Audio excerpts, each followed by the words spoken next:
Bonjour et bienvenue dans cette rubrique Trucs et astuces. Ici nous allons parler de la fonction exact. Donc en fait on va comparer à chaque fois deux éléments, ici résultat, et on va voir ce que ça nous donne. Ici on va simplement comparer cette cellule avec celle-ci via l'opérateur égal, et ici on va utiliser la fonction exact. Donc on y va, égal donc cette cellule qui doit être égale à celle-ci, est-ce vrai ou faux? C'est faux. Effectivement ici on a résultat avec un E accent aigu et ici on n'a pas d'accent. Voyons voir ce que ça donne avec la fonction exact, donc égal exact. Alors, la fonction exact en fait permet de comparer texte 1 et texte 2.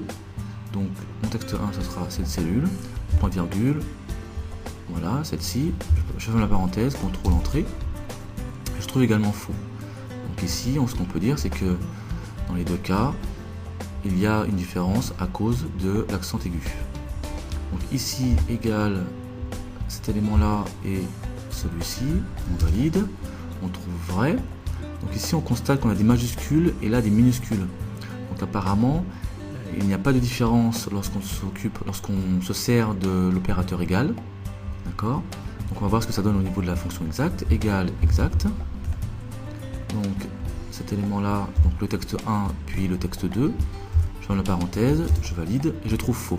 Donc par contre, la fonction exact, elle, ne prend pas en compte le fait que ce soit les mêmes lettres, mais par contre prend en compte que ce soit, comment dirais-je, une majuscule ici, enfin des minuscules et des majuscules. Donc ça ne lui plaît pas. Ici, on va voir ce que ça donne. Donc égal cet élément-là, égal l'autre élément, je valide, je trouve vrai. Pourtant ici j'ai bien une majuscule, mais en fait le même principe qu'ici. On a des majuscules et des minuscules, mais l'opérateur égal, lui, ne fait pas de différence. On va voir ce que donne avec la fonction exact, égal exact. Donc mon texte 1, point virgule, mon texte 2, je ferme la parenthèse, je valide, et je trouve faux. Donc en fait, la fonction exact, elle, fait bien la différence entre les minuscules et les majuscules. C'est-à-dire que pour la fonction exact, ici, il y a deux mots totalement différents.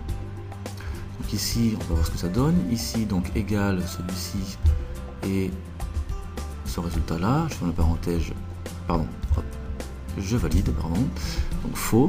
Et effectivement ici on a un E majuscule avec un accent, ici sans accent. Donc on va voir ce que ça donne avec la fonction exact, donc égal exact. Donc ce texte 1, point virgule, le texte 2, je ferme la parenthèse, je valide, et je trouve faux, ce qui est tout à fait logique. Donc pour la fonction exact, et bien ici, deux termes tout à fait différents. Et finalement ici, on va donc écrire égal, ce résultat est égal à celui-ci, je valide, effectivement vrai, puisqu'ici on n'a aucune différence apparemment, on a une majuscule pour la première lettre, et tout le reste correspond, donc il n'y a pas de différence. Ici, avec la fonction exact, on va voir ce que ça donne, exact, mon texte 1, point virgule, mon texte 2, je ferme la parenthèse, je valide, et je trouve vrai.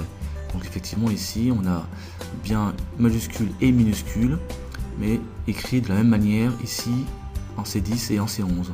Voilà pourquoi ici on a vrai. Donc au final on se rend compte que la fonction exacte compare donc deux éléments et renvoie vrai si les deux éléments sont identiques, mais alors vraiment identiques, et dans le cas contraire renvoie faux. A très bientôt dans cette rubrique Trucs et astuces.